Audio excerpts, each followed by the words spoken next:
Bonsoir à tous, merci de suivre RTI 1 ce lundi 24 septembre. Sur la scène politique ivoirienne, le RHDP investit ses candidats cet après-midi pour les élections couplées municipales et régionales du 13 octobre prochain. Le président Alassane Ouattara, président du Rassemblement des Oufouettistes pour la démocratie et la paix, préside cette cérémonie d'investiture au Sofitel Hôtel Ivoire d'Abidjan, Cocody. La campagne électorale, elle, s'ouvre le 28 septembre et s'achève le 11 octobre prochain. Nous avons joint par téléphone Alexis Ouedraogo qui est déjà sur place. Elle va revenir un peu sur le contexte de cette cérémonie d'investiture. Alexis, bonsoir. Bonsoir Fatou Fofana, nous sommes présentement à la patinoire de l'Hôtel Ivoire où se tient la cérémonie d'investiture des candidats à ces élections couplées du 13 octobre prochain. Ils sont 206 inscrits sous la bannière RHDP, 29 pour les conseils régionaux et 177 pour les municipales. Président de cette cérémonie, le chef de l'État Alassane Ouattara, par ailleurs président du RHDP, qui est arrivé sous le coup de 17h, passé de quelques minutes. Un seul mot d'ordre au fond de cette cérémonie, eh bien ramener la victoire. Il faut tisser cette toile d'élus acquis à la cause de l'oufouettisme afin de déployer ce programme de développement de la Côte d'Ivoire. Pour le moment, la cérémonie, elle se tient encore dans cette salle derrière moi. Plus d'informations dans nos prochaines éditions. Merci Alexis Ouedraogo. Nous vous retrouverons donc dans le journal de 20h.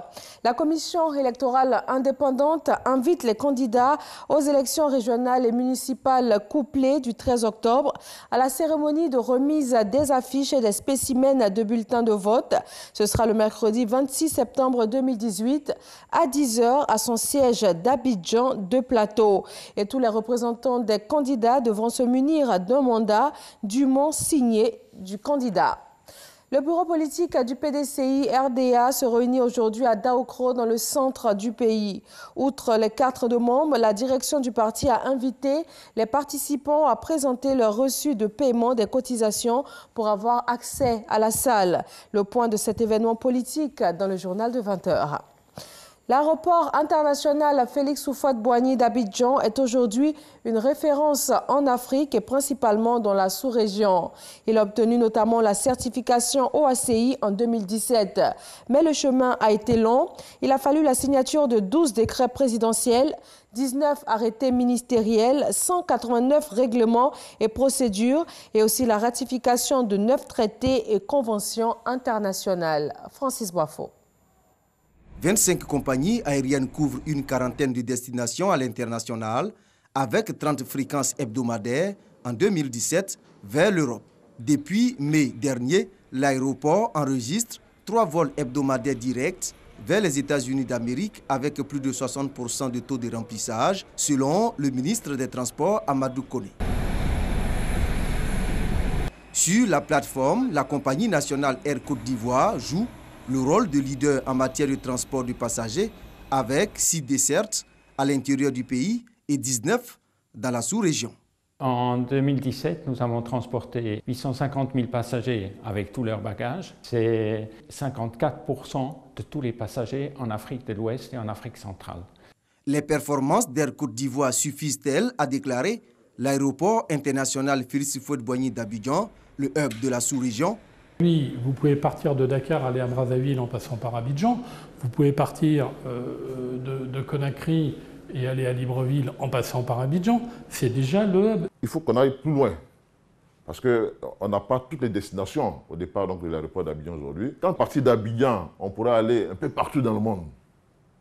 C'est là qu'on pourrait vraiment dire que le hub a atteint donc, sa pleine maturité. Faire de l'aéroport Félix Houphouët-Boigny d'Abidjan le hub sous-régional.